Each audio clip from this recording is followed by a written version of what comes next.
Todd Gauntner.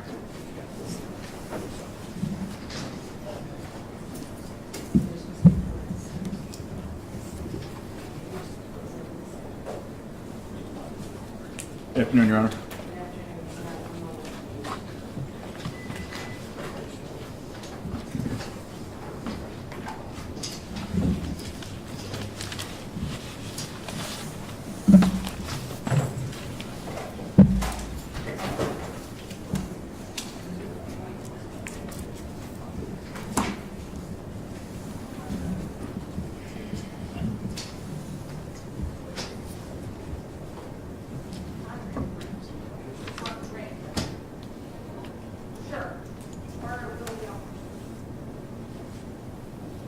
Waiting for Rick.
Okay, we are on the record at 18 CRB 2694. The defendant, Todd Gauntner, present with counsel, Attorney Panakis, I have the prosecutor, Mr. Perez, present. I have the probation officer Knaus present, as well as a victim advocate.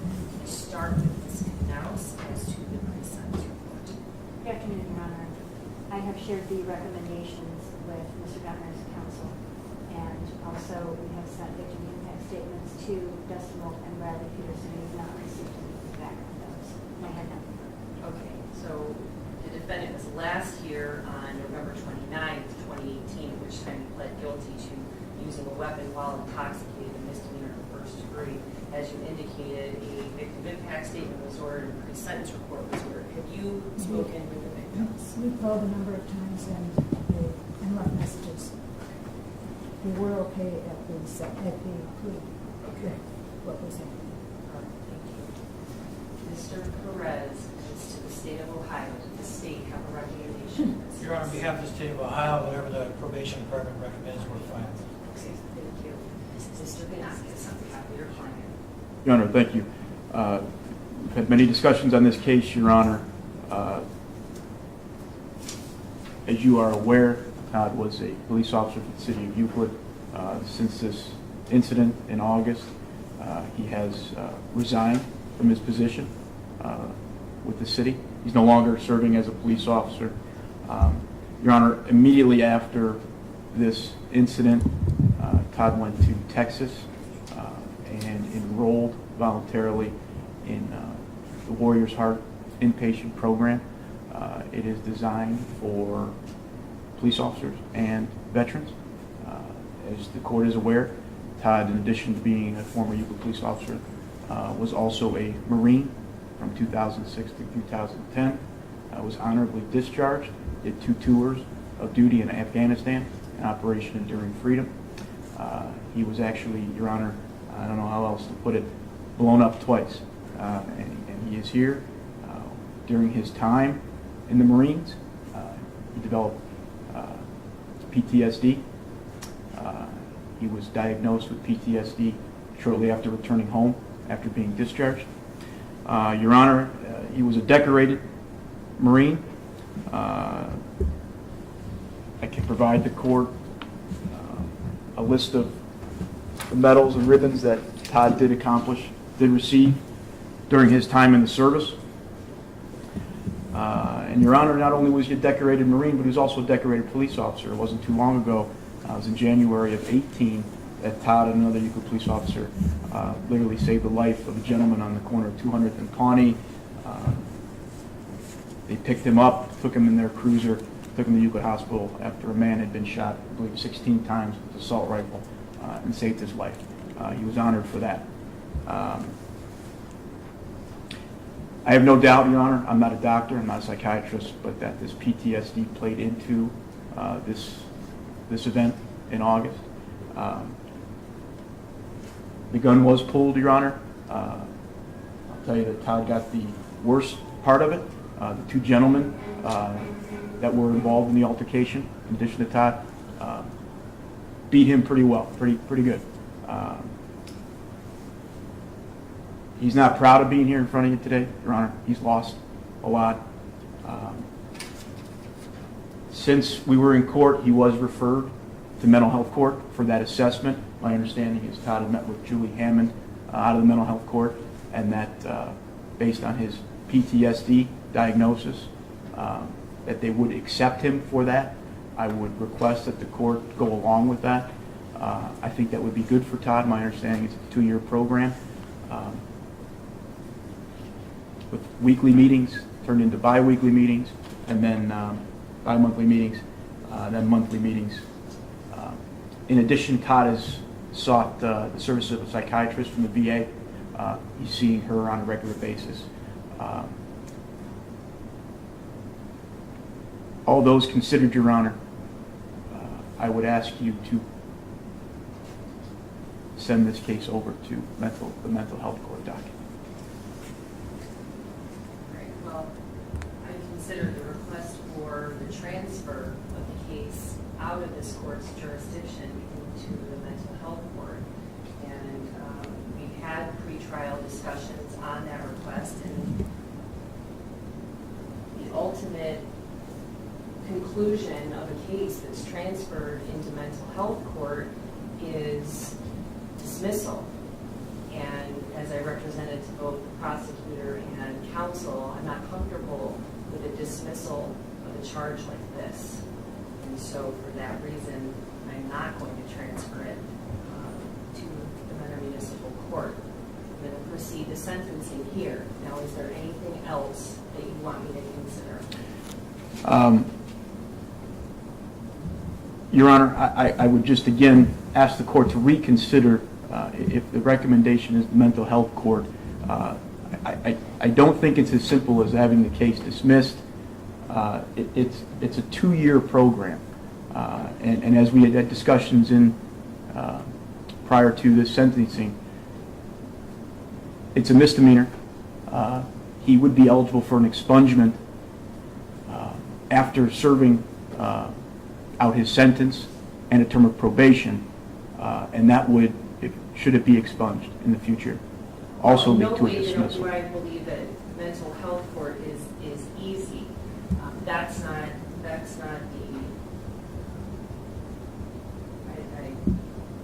don't believe that. I think it's probably very challenging. But the ultimate conclusion is that the case is dismissed, and as I said, look to the question of whether someone is likely to reoffend. Are there going to be other issues? And there have been breaks with Mr. Gauntner in the past.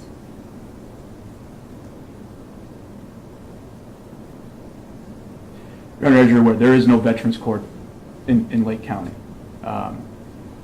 My feeling on this is that the PTSD was a direct result of his tours of duty in Afghanistan. He comes back home and that's it. He needs some help with this, and that's what the mental health court is there. So I don't want to belabor my point. I just would ask the court to reconsider that. The request is sealed. If that is made at a later date, is always done at the discretion of the court, and the court determines whether that's going to happen or not. So there's no doubt that Mr. Gauntner has mental health maybe issues attributed to his service, and the court's required by law to consider his status as a veteran and any mental health issues that he might have. And I can address those things here at sentencing, which is what I intend to do. Is there anything else you want me to consider? No, Your Honor. Mr. Gauntner, the law allows you to say whatever it is you want me to consider before I sentence you. What do you want me to know? Good afternoon, Your Honor. I just wanted to apologize to the gentlemen that were involved that night, everyone who was at the establishment and the establishment itself, and also the court for your time today. Well, you don't have to apologize to me. This is really here. But it's concerning when I review the pre-sentence report. The report indicates that there was video of the offense and that it took place outside on the patio at Frank and Tony's.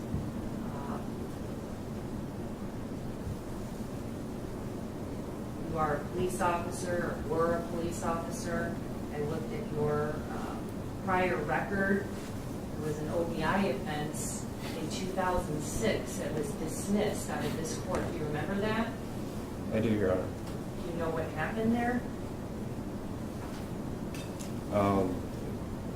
Why was it dismissed? Do you know? Because I enlisted in the military, Your Honor. Okay, all right. They were serious charges, the OBI, and there was a plea in lieu. And I saw that you had filed something with the court about service, and I wasn't sure if that was the case. Then there's also the issue that was sealed, but I'm still obligated to consider it an uncharged or sealed conduct. Consider that. About the firearm in the city of Euclid. And then we have this offense. Your Honor, as for the City of Euclid offense, as the court is aware, he pled to an offense a few years back, paid his debt, was on probation, was reprimanded through work, and completed a term of probation, and that offense was expunged. What was the offense? I did not represent Todd on that offense. I handled the probation. I believe he pled to an M4 in Euclid Court in 2016. It involved a firearm. Yes. That's the problem. Anything else I need to know? What is the recommendation from the probation department? Did you see the I did pre-sentence see it. report? Yes. The recommendation is outlined on the third page of the report. You're asking if I guess, well, I did read the pre-sentence report.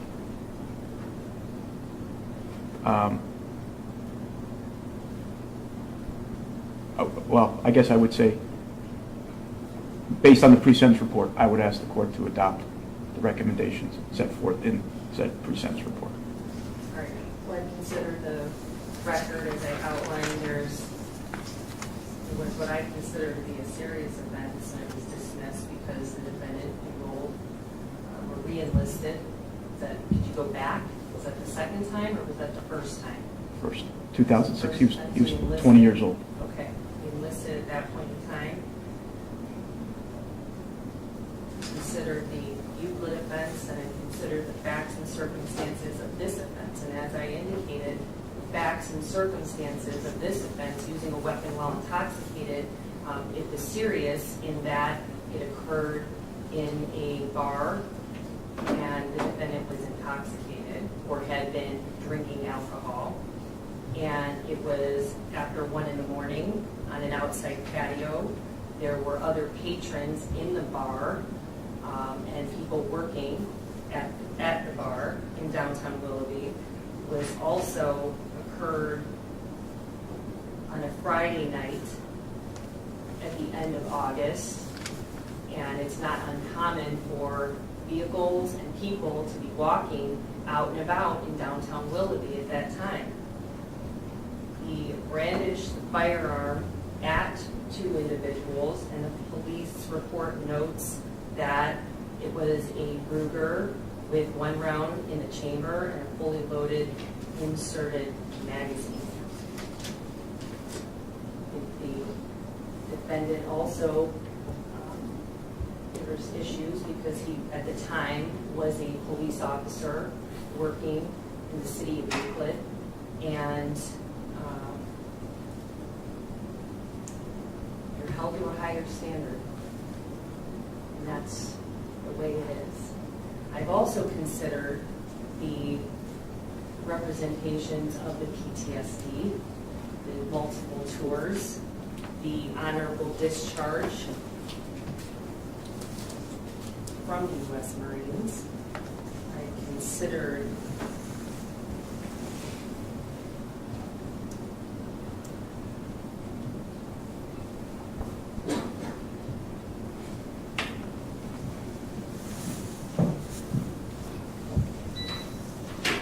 the fact that veterans do face additional challenges when they come back and have to work and live in a normal society that is different from what the challenges that they've encountered overseas. But that being said, there's still a duty here to protect the public, and you put not only yourself in danger, the people in the bar, and people outside. And this is conduct that cannot, there has to be a consequence for that. There simply does. And the fact that you're no longer employed as a police officer, I understand that is a serious consequence, but I have to also consider how other offenders that are similarly situated, how we treat them, and what we do in those instances. So I've considered all of that. Considered the request for mental health court. Considered recommendations from the probation department. Considered all of that in light of the purposes and principles of sentencing. I balanced the factors I'm required to under the law. The sentence is going to be as follows. There'll be a $150 fine in court costs. The firearm has been forfeited, correct? Correct.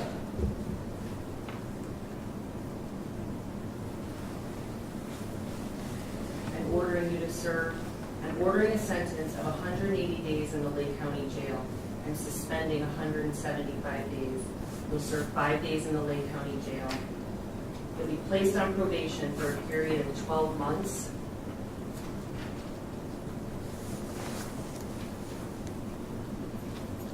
Do you own any firearms? No, Your Honor. No other firearms? Okay. You are not to own, possess, purchase, obtain a firearm while you're on probation to this court. Do you understand? Yes, Your Honor. When you are able and when it's appropriate, you will maintain full-time employment. You're not to consume any drugs or alcohol. If you're consuming any prescription drugs, it has to be done with a valid prescription and monitored through the probation department. You're to continue your treatment at the PA. How often are you reporting? Well, I have an appointment with my psychiatrist on the 17th. Do you go weekly or bi-weekly? How often is that? It's roughly bi-monthly. It just depends on what her schedule is. So we have the assessment from Beacon. Can we get it? Yeah. We're going to obtain the assessment that you already did at Beacon, and I'm going to make the recommendations part of this order. You're going to follow whatever treatment you have from care that they have outlined. Okay.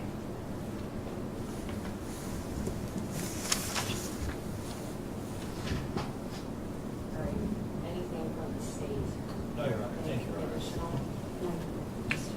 Vanellis? The only thing, Your Honor, would be, will he have time to report to jail? Can he meet with probation and schedule a time to report for his jail time? How much time does Or is he it need? forthwith? Forthwith. How much time does he need? He's going to meet with Ms. Knaus right now. Today's Thursday. Could he report to jail Friday, tomorrow? They have time to get his, What time?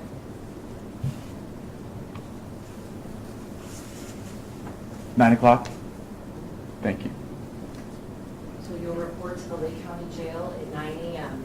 I have to advise you, if you violate your probation in any way, if you don't comply with the terms, if you test positive for any illegal drugs or substances, I can impose additional sanctions on you, I can extend your probation, or I can impose all of the remaining jail time in this case, which would be 175 days. Do you understand? I understand, Your Honor. Questions? No, Judge. Okay, Thank you. 9 a.m. tomorrow. Yes, he's going to go downstairs and report. Yes, he's going to meet with Ms. Knauss right now. Thank you, Judge. And,